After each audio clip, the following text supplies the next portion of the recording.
Welcome back. So let me just have a look at how we actually sent this back. Again, I'm just going to on the network here. Let me clear things. And I'm just going to create a new guy here at work. Let me put this guy in Spain. He's going to send back 2 wishes and we're going to create him. And now a request is being sent to the backend. A post request that we can see right here. It's to the create action method that we can see right here. And when I scroll down, like I just said last time, we sent back 2 wishes IDs. Now the guy is then populated with the 2 wishes. But how? How is that done? How do we get those wishes all the way down to the database when we create a new guy? That's what we're going to look at now. So when I do a post request for the create function inside my person controller, it's going to hit not the get one up here, the create get, but the create post.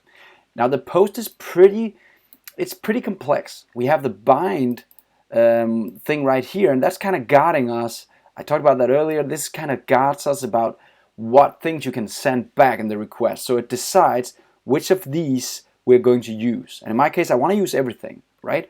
So I'm actually I'm saying you can send back an ID, a name, a person status ID, and a wish list. You can send all of that back. So I'm going to grab everything from here. Now the wishes IDs, look at this. The wishes IDs is actually 2 guys. They're 2 integers. The way I grab those inside the binding here, the way that I pull them in is by giving access to the wishes IDs inside the bind, but I also add an int array called the same name like the guy that I'm sending back.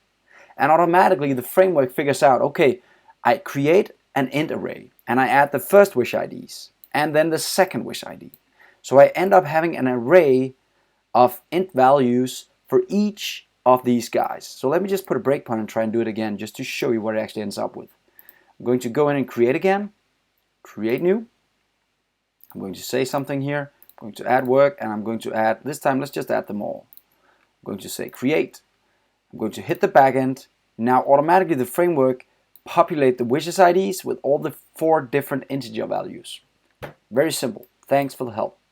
Now then I go in and I say, now I have all these integer values. For each of them, go in and add a wish, right? So this is, let me just step over here. I just go in and I create a new empty list inside the person's wishes. And then I go in and I add each of them step by step. So adding wish 1, only the ID. I'm not going to get any more information in the database except the ID for the wish 1. Now the wishes on the person has the first wish available. It's a null name, but it knows the ID. The date is also wrong, but it knows the ID. So we can now use that later to create the person wish relation. That's all we need in the database, right? We only need the wish ID or the person ID and the wish ID to make this binding right here. That's the goal of it. So let's continue and we'll just create the wish. Now it's all in there. But how do we actually do that?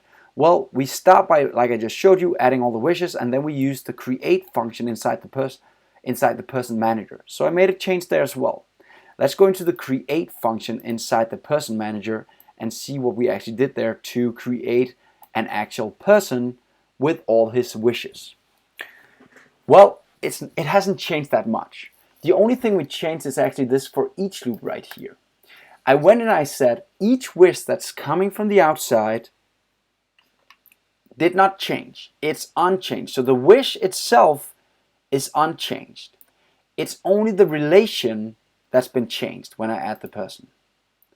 That might be hard to comprehend, but think of it this way. When I create a new person now, I say this guy has changed. Something different for this guy, but this guy has not changed. All I want to do is I want to present the ID for this person right here.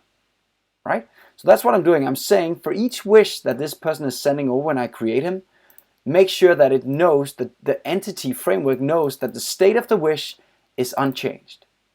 It's just a relation that I want to add inside the database. So when I run this, it actually ends up inside the database. Let me just try and show you that. We have the database right here. Let's view the data for